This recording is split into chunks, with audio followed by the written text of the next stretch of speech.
Everyone, welcome back to our channel. Start करते हैं हम अपना आज का। और जैसा कि मैंने आपको बोला था कि एसएसटी की क्लासेज आज से स्टार्ट हो जाएंगी, ठीक है। तो एक क्लास तो आपकी चलती है 8 बजे से लेके, उसमें सीडीपी और पर्यावरण में पढ़ाती हूँ डेली। मतलब सीडीपी पढ़ा दिया, पर्यावरण पढ़ा दिया, है ना। तो उसी की क्लासेस चलती रहती हैं आपकी, ओके, ठीक है। तो आज हम बात करेंगे 1857 की क्रांति की, 1857 की क्रांति की बात करेंगे, ठीक है। इससे हमारे बहुत सारे क्वेश्चन बनते हैं। 1857 की क्रांति से आपके क्वेश्चन पूछे जाते हैं। और जैसा कि आप लोगों ने बोला है कि टॉपिक वाइज पढ़ाओ, देखो टॉपिक वाइज पढ़ाएंगे, मेन घटनाएं पढ़ेंगे कि मेन चीज़ें, मतलब जहाँ से आपका डायरेक्टली क्वेश्चन बनता है। लेकिन 1857 का जो रिवॉल्यूशन है, इसमें से बहुत सारे आपके एग्ज़ाम में क्वेश्चन ज़रूर आएंगे, तो इसको थोड़ा सा डिटेल में पढ़ना हमारे लिए ज़रूरी है। अगर हम बात करें 1857 की क्रांति की, तो दिसंबर 1856 में क्या हुआ था जब अंग्रेज़ भारत में आए थे ना, तो उन्होंने बहुत सारे पैतड़े अपनाए। मतलब कितना अत्याचार किया भारत पे आपको पता है, ठीक है। तो उन्होंने क्या किया, सारे अत्याचार भारतीयों ने सह लिए, ठीक है। चाहे वो लगान से लेके हो, मतलब ऐसा होता था कि घास बेच करके लगान, मतलब फसल आई चाहे ना आई, बरेली में कुछ मतलब अंग्रेज़ों ने धन की उगाही की थी, टैक्स लिया था, वहाँ की फसल पूरी बर्बाद हो चुकी थी, तब भी जो मज़दूर थे, किसान से उनसे टैक्स लिया था। तो कितने ख़तरनाक थे अंग्रेज़, इन्होंने, मतलब इनके बारे में जब आप पढ़ोगे तो जानोगे। लेकिन अभी हम बात करेंगे 1857 का जो रिवॉल्यूशन हुआ था। क्या हुआ था कि दिसंबर 1856 में सरकार ने बोला था, ब्रिटिश गवर्नमेंट थी उस टाइम पे, उन्होंने बोला जो पुरानी लोहे की बंदूक है उसका नाम ब्राउन बैस है, ठीक है, ब्राउन बैस था। उन्होंने बोला कि जो वो ब्राउन बैस है ना, उसके स्थान पर एक नई एनफील्ड राइफल का प्रयोग करने का निर्णय लिया उन्होंने। तो क्या हुआ था कि दिसंबर 1856 में ब्रिटिश गवर्नमेंट ने बोला जो पुरानी लोहे की बंदूक है ब्राउन बैस, वो बहुत पुरानी हो गई है, ठीक है, और इसके स्थान पर एक नई बंदूक थी जो सेना के लिए, ठीक है, उस नई बंदूक को लाया जाएगा। और इस नई बंदूक का नाम था एनफील्ड राइफल, ठीक है। पुरानी थी ब्राउन बैस और नई वाली कौन सी थी, एनफील्ड राइफल। और इसका प्रशिक्षण कहाँ पे, मतलब नई जब बंदूक आएगी ना, तो उसके लिए ट्रेन तो किया जाएगा ना सैनिकों को, तो इसका प्रशिक्षण डमडम, अम्बाला और सियालकोट में दिया जाना था, ठीक है, ऐसा होता था, मतलब इसका प्रशिक्षण दिया जाना था। लेकिन उसी टाइम पे सैनिकों में एक अफवाह फैल गई थी कि ये जो नई वाली बंदूक आई है ना, इसको खोलने में, जो मुंह से खोलते हैं ना बंदूक को, आपने कभी देखा हो अगर गन, तो जब वो गोली भरी जाती है, मतलब तो मुंह से खोलना पड़ता है खींच के। मेरे नाना तो पुलिस में थे, मैंने इस चीज़ को देखा है रियल में, है ना। तो मुंह से खोलना पड़ता था, ओके। और उसी टाइम पे सैनिकों में ये अफवाह फैल गई कि जो मुंह से खोलते हैं ना, तो उसमें गाय और सुअर की चर्बी लगी हुई है, मतलब उस बंदूक को खोलेंगे ना तो उसमें गाय और सुअर की चर्बी लगी है, ठीक है। तो सैनिकों में ये बात फैल गई। और आपको पता है कि गाय जो है हिंदू धर्म के लिए बहुत ही पूज्य होती है, और सुअर जो है मुस्लिम धर्म में ऐसा लिखा है कि शायद बहुत पूज्य होता है, मुझे बहुत ज़्यादा जानकारी नहीं है, लेकिन उनको लिए भी उतना ही मायने रखता है शायद, है ना। तो सैनिकों में ये अफवाह फैल जाती है, धीरे धीरे पूरे रेजिमेंट में ये अफवाह फैल जाती है कि जो नई वाली बंदूक आई है, कौन सी नई वाली बंदूक है, एनफील्ड राइफल, उसमें सुअर और गाय की चर्बी लगी होती है, ठीक है। तो सैनिकों ने, भैया कोई भी हिंदू अगर सुन ले कि उसको गाय का मतलब चर्बी लगी हुई है, मुंह से खोलना पड़ेगा, तो उसका खून तो वैसे भी खौलने लगेगा। और वही हाल था उस टाइम पे मुस्लिम का, ठीक है। तो दोनों को, मतलब अंग्रेज़ों का हर तरीके से अत्याचार तो जो भारतीय जनता थी उन्होंने बर्दाश्त कर लिया, लेकिन ये वाली बात उनको बिल्कुल भी हजम नहीं हुई, ठीक है। तो इसी अफवाह को लेकर सैनिकों में एक आक्रोश सा आ गया, एक गुस्सा सा आ गया ब्रिटिश गवर्नमेंट के खिलाफ़ कि अब तो ये बहुत हो गई, अब जो है हम इनको छोड़ेंगे नहीं। पता है, इसको पढ़ाने से पहले मैं आपको बता दूं, ऐसा माना जाता है कि अगर उस टाइम पे इनके पास अच्छी रणनीति होती, अच्छे हथियार होते, कोई गाइडेंस करने वाला होता ना, तो ये विद्रोह इतना ज़्यादा भयंकर था कि उसी टाइम पे अंग्रेज़ों की छुट्टी कर चुके होते। लेकिन दुर्भाग्यवश ऐसा था नहीं, क्योंकि ना तो इनके पास आधुनिक हथियार थे इन लोगों के पास, और ना ही उस टाइम पे कोई ऐसा लीडर था जो इन लोगों को गाइड कर सके, और ना ही इन लोगों के पास अच्छी स्ट्रेटजी थी। तो ये विद्रोह कुछ क्षेत्रों में हुआ और दबा दिया गया, पूरे भारत पे भी नहीं फैल पाता है। ठीक है, तो क्या होता है कि सैनिकों में अफवाह तो फैली गई थी कि गाय और सुअर की चर्बी लगी थी। यही यही बात जो है भारत के प्रथम स्वतंत्रता संग्राम 1857 का तत्कालिक कारण बना होता है। 29 मार्च 1857 को बैरकपुर में सैनिकों ने चर्बी वाले कारतूसों का प्रयोग करने से मना कर दिया। बोला हम नहीं करेंगे ये चर्बी वर्बी वाले कारतूसों का प्रयोग। ठीक है, और इसमें इसी बटालियन में, ठीक है, एक सैनिक थे, मंगल पांडे इनका नाम था। इन्होंने अपने एजुटेंट पर आक्रमण कर उसकी हत्या कर दी। ठीक है, तो मंगल पांडे के जो एजुटेंट थे उन पर आक्रमण किया और उनको हत्या कर दी अंग्रेज़ों द्वारा। 29 मार्च 1857 को 29 मार्च 1857 को बैरकपुर में सैनिकों ने चर्बी वाले कारतूसों का प्रयोग करने से मना कर दिया। ठीक है, और उन्हीं में से एक सैनिक था मंगल पांडे, और मंगल पांडे ने क्या किया, अपने एजुटेंट पर आक्रमण किया। ठीक है, और उनकी हत्या कर दी, उसकी हत्या कर दी, उनकी नहीं कहेंगे, इतना रिस्पेक्ट देने वाले वो लोग हैं नहीं। ठीक है, तो अंग्रेज़ों द्वारा 34वीं NI रेजिमेंट भंग कर दी गई। मतलब जब एजुटेंट की मंगल पांडे ने हत्या कर दी ना, तो उस रेजिमेंट को भंग कर दिया अंग्रेज़ों ने। ठीक है, और अपराधियों को दंड दिया गया 34वीं रेजिमेंट को। 1857 की क्रांति का प्रमुख कारण ब्रिटिश साम्राज्य की घिनौनी नीतियाँ थी। मतलब 1857 की क्रांति क्यों हुई थी, क्योंकि अंग्रेज़ों से ना भारतीय जनता इतनी परेशान हो चुकी थी कि अपने ही गरीब मजदूर, अपने ही गरीब किसान, उनसे जो है अपनी ही सेना द्वारा मतलब मरवाया जाता था, पिटवाया जाता था टैक्स लेने के चक्कर में, है ना।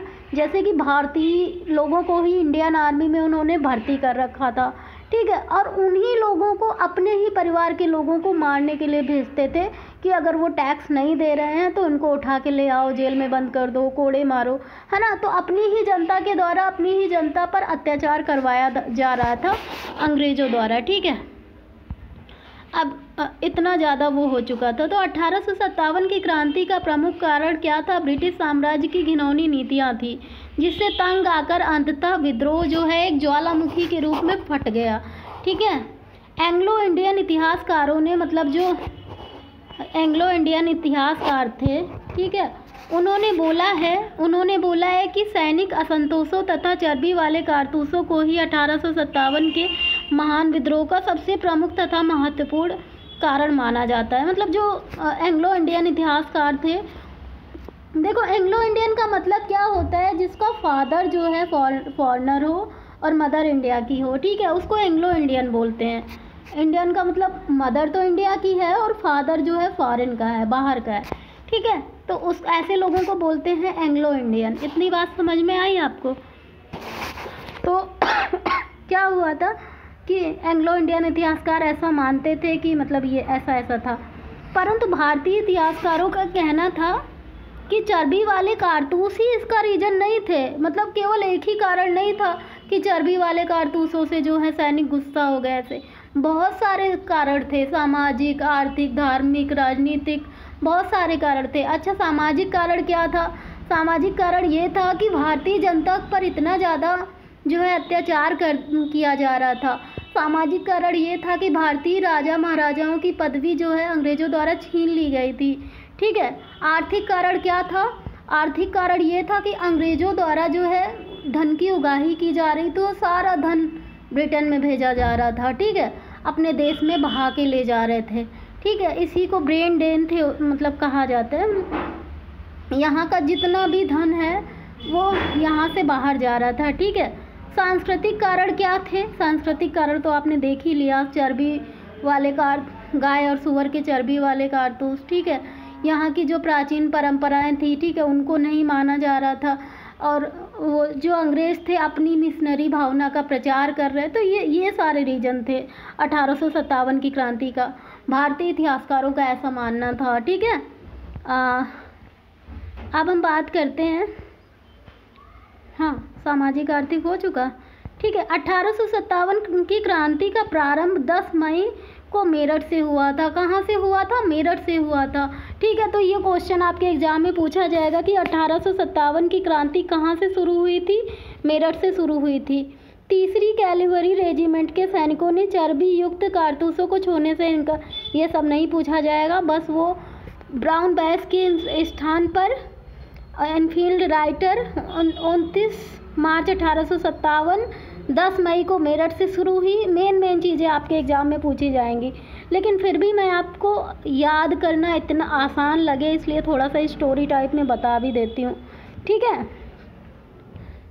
तो आपके में क्या क्या पूछा जा सकता है? जनरल है 2200 यूरोपीय सैनिकों को, तो हाँ, उस समय जब मेरठ से शुरू हुई 1857 की क्रांति की शुरुआत मेरठ से शुरू हुई थी ना, तो 3री कैवेलरी रेजिमेंट में चर्बी युक्त कारतूसों को छूने से इनकार कर दिया था और खुलेआम जो है अंग्रेज़ों को चुनौती दे दी थी, बगावत कर दिया था सैनिकों ने और अपने अधिकारियों पर गोली चलाई थी। और जब वो लोग निकल के दिल्ली की ओर बढ़ रहे थे, ठीक है, तो जनरल हैविट कोई अंग्रेज होंगे उस टाइम पे, ठीक है, उनके पास 2200 सैनिक थे, लेकिन उन लोगों की औकात नहीं हुई कि इन लोगों को रोक पाए। क्यों? क्योंकि वो लोग जानते थे कि ये लोग बहुत आक्रोश में हैं, इन 2200 सैनिकों को अभी ख़त्म कर देंगे, ठीक है। तो उनकी हिम्मत नहीं हुई थी रोकने की। 22 मई 1857 को दिल्ली पर अधिकार कर लिया था इन सैनिकों ने। इस प्रकार सैनिकों का दिल्ली के लाल किले पर पहुंचना पहली घटना थी। आपसे ये पूछा जा सकता है कि पहली घटना कौन थी 1857 की क्रांति में? तो सबसे पहले दिल्ली के लाल किले में पहुंचे थे, ठीक है। 1857 के स्वाधीनता संग्राम का प्रतीक कमल और रोटी था। आपसे ये जरूर क्वेश्चन बनता है, ठीक है, कि 1857 की क्रांति का प्रतीक क्या था? कमल और रोटी था। बरेली विद्रोह का नेतृत्व खान बहादुर ने किया था, ठीक है, इतना याद रखना है, बरेली खान बहादुर, ठीक है। तो बरेली विद्रोह का नेतृत्व किसने किया था? खान बहादुर।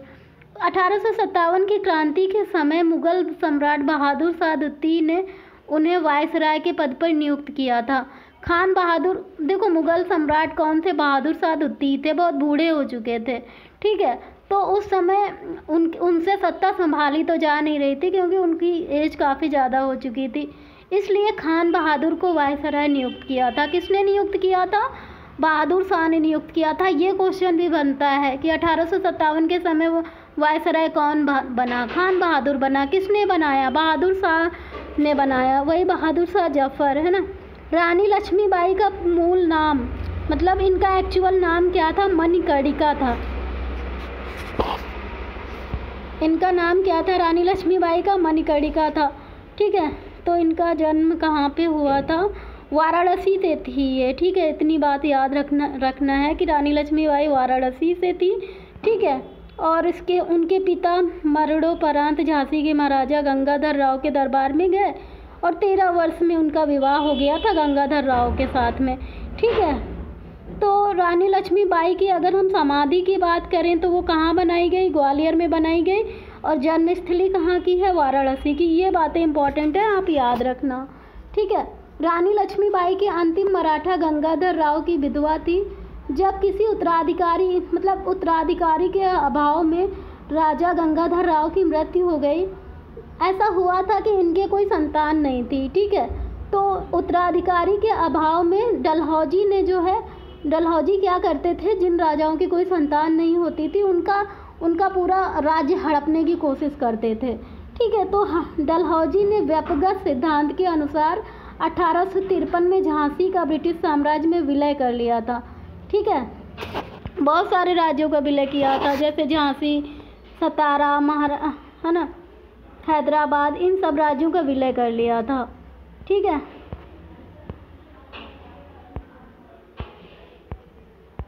विलय कर लिया था। झांसी में जून 1857 में रानी लक्ष्मीबाई के नेतृत्व में विद्रोह हुआ था और रानी लक्ष्मीबाई जनरल ह्यूरोज से लड़ते हुए वीरगति को प्राप्त होती हैं।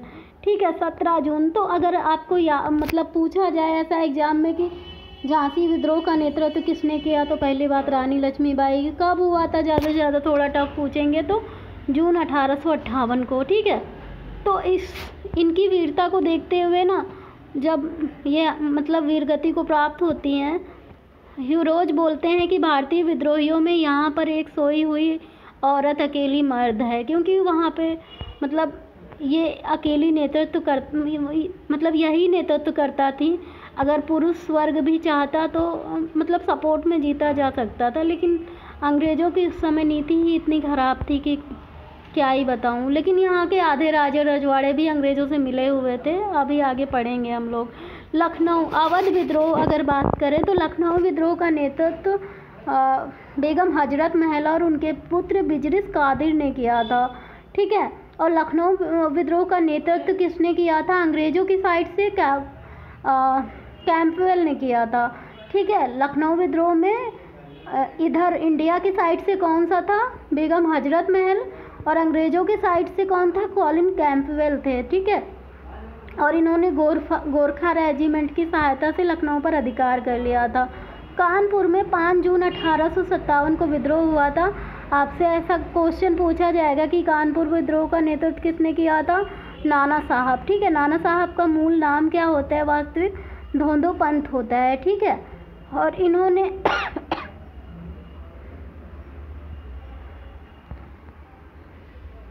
नाना साहब के सेनापति कमांडर चीफ कौन से थे, तात्या तोपे ने थे। और अजीमुल्ला खान नाना साहब के सलाहकार थे, एडवाइज़र थे। ठीक है, जैसे इंडिया में होते हैं ना नेशनल सिक्योरिटी एडवाइज़र, वैसे ही उस टाइम पे इंडिया में ये होंगे अजीमुल्ला खान, राइट। नाना साहब के सचिव के रूप में भी कार्य किया था और इन्हें क्रांति दूत के नाम से जाना जाता है। 1857 की क्रांति के प्रमुख नेता थे ये। ठीक है, इनका जन्म महाराष्ट्र की येवला में हुआ था। ठीक है, विश्वसनीय इन्हें मान सिंह ने पकड़वा कर धोखे से मरवा दिया था अंग्रेज़ों से। ठीक है, अगर हम बिहार की बात करें ना, तो बिहार में किसने,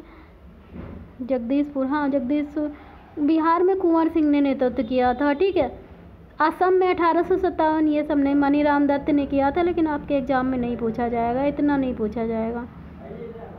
ये क्वेश्चन पूछा जा सकता है कि 1857 की क्रांति में 50,000 रुपये का अंग्रेज़ों ने इनाम किसके लिए रखा था,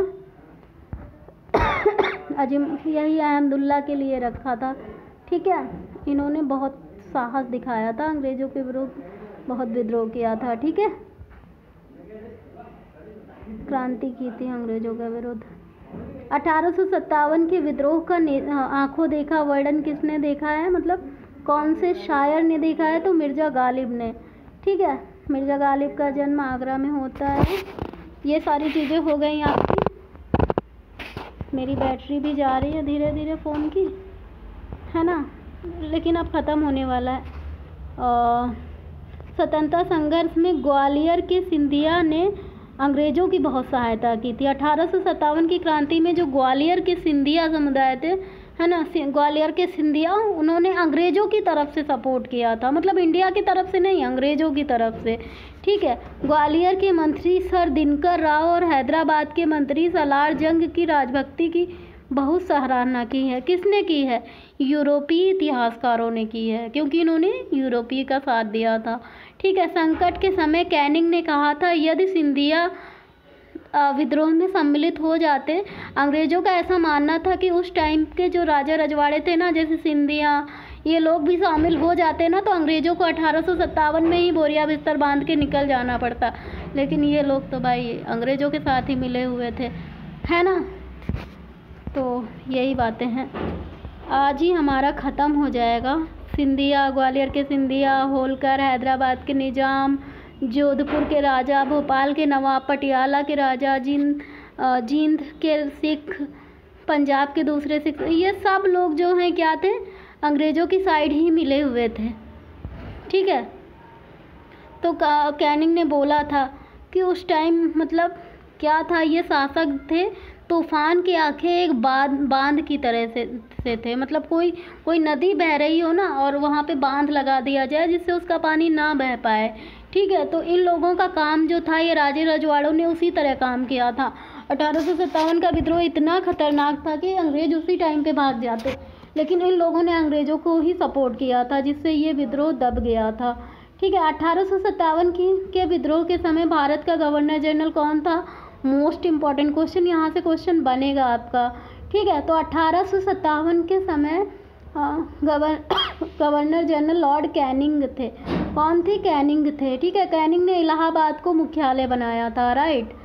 देखो ये सब क्वेश्चन आपको बने थे। मुख्यालय क्या कौन सा बनाया था अंग्रेज़ों ने 1857 में? इलाहाबाद बनाया था। कौन सा वाइस गवर्नर जनरल था? कैनिंग था, ठीक है। कैनिंग ने क्या किया था? विधवा पुनर्विवाह। चलो ठीक है, बस इतना ही हमारा इम्पोर्टेंट है आज के लिए, ठीक है। और ये अच्छे से पढ़ लेना, अच्छे से देख लेना वीडियो, क्योंकि इसी पे आधारित कल के क्वेश्चन आंसर होंगे। टॉपिक फिर क्वेश्चन आंसर, टॉपिक फिर क्वेश्चन आंसर, ठीक है। 14 सितंबर 1857 को अंग्रेज़ों द्वारा दिल्ली पर अधिकार करने के क्रम में जनरल जॉन निकोलसन घायल हुए थे। 1857 को उनकी मृत्यु हो गई थी। लखनऊ में 1857 के विद्रोह के दौरान अंग्रेज रेजिडेंसी की रक्षा करते हुए लखनऊ विद्रोह में हेनरी हैवलॉक और नील की मृत्यु हुई थी, ठीक है। तो ये सारी चीज़ें हैं। सर सैयद अहमद खान ने 1857 पर एक पुस्तक भी लिखी है, असबाब बगावते हिंद। देखो आधा घंटा में ख़त्म हो गया 1857 की क्रांति, ठीक है। तो इतना ही पढ़ना है, बहुत ज़्यादा आपको नहीं पढ़ना है, आधा एक घंटे भी पढ़ लेते हो। द सिपाही mutiny and the rebellion of 1857 RC Majumdar ने लिखी है, ये भी 1857 पर है, ठीक है।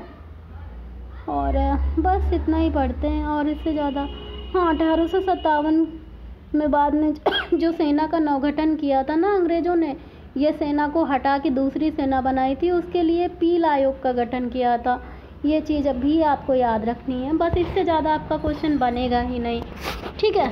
तो इस वीडियो को जो लोग अच्छे से पढ़े होंगे, आज पढ़ेंगे मुझसे, वो कल के क्विज में ज़्यादा से ज़्यादा पार्टिसिपेट करेंगे, राइट। अच्छा आप बताइएगा कमेंट करके कैसा लगा, मज़ा आया, समझ में आया? भाई समझ में आया तो लाइक और कमेंट के माध्यम से बता भी दिया करो, है ना। मुझे भी अच्छा लगता है सुन के, अपनी तारीफ़ किसको नहीं सुन के अच्छी लगती। मजाक कर रही हूँ, बट आप लोग लाइक और कमेंट भी कर दिया करें, okay. Thank you so much, keep watching. ऐसे ही आप लोग अपना साथ बनाए रखिए, ओके।